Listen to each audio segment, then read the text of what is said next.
देवकी और यशोदा कौन थी, जानिए संपूर्ण परिचय।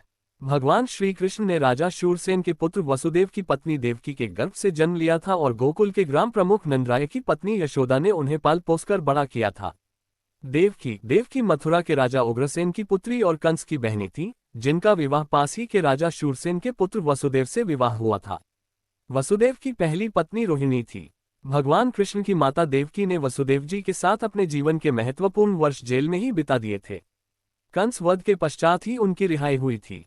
यशोदा, ब्रजमंडल में सुमुख नामक गोप की पत्नी पाटला के गर्भ से यशोदा का जन्म हुआ। उनका विवाह गोकुल के प्रसिद्ध व्यक्ति नंद से हुआ। कहते हैं कि यशोदा वैश्य समाज से। यशोदा के यहाँ श्री कृष्ण को जिस माता ने पाला उनका नाम था यशोदा। इतिहास में देवकी की कम लेकिन यशोदा की चर्चा ज्यादा होती है, क्योंकि उन्होंने ही कृष्ण को बेटा समझकर पाल पोसकर बड़ा किया और एक आदर्श मां बनकर इतिहास में अजर अमर हो गई। कंस से रक्षा करने के लिए जब वासुदेव कृष्ण के पिता जन्म के बाद आधी रात में ही कृष्ण को यशोदा के घर गोकुल में छोड़ आए तो उनका पालन पोषण यशोदा ने किया। महाभारत और भागवत पुराण में बालक कृष्ण की लीलाओं के अनेक वर्णन मिलते हैं, जिनमें यशोदा को ब्रह्मांड के दर्शन, माखन चोरी और उनको यशोदा द्वारा औखल से बांध देने की घटनाओं का प्रमुखता से वर्णन किया जाता है।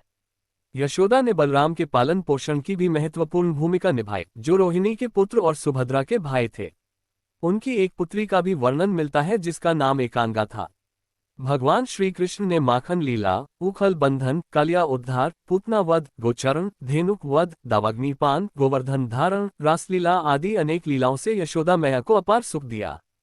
इस प्रकार 11 वर्ष 6 महीने तक माता यशोदा के महल में कृष्ण की लीलाएं चलती रहीं। इसके बाद कृष्ण को मथुरा ले जाने के लिए अक्रूर जी आ गए। ये घटना यशोदा के लिए बहुत ही दुखद रही। यशोदा विक्षिप्त सी हो गई क्योंकि उनका पुत्र उन्हें छोड़कर जा रहा था। दूसरे के पुत्र को अपने कलेजे के टुकड़े जैसा प्यार और दुलार देकर यशोदा ने एक आदर्श चरित्र का उदाहरण प्रस्तुत किया। यशोदा का जीवन सिर्फ इतना ही नहीं है। धार्मिक ग्रंथों में उनके जीवन से जुड़ी कई घटनाएं और उनके पूर्व जन्म की कथाएं भी मिलती हैं।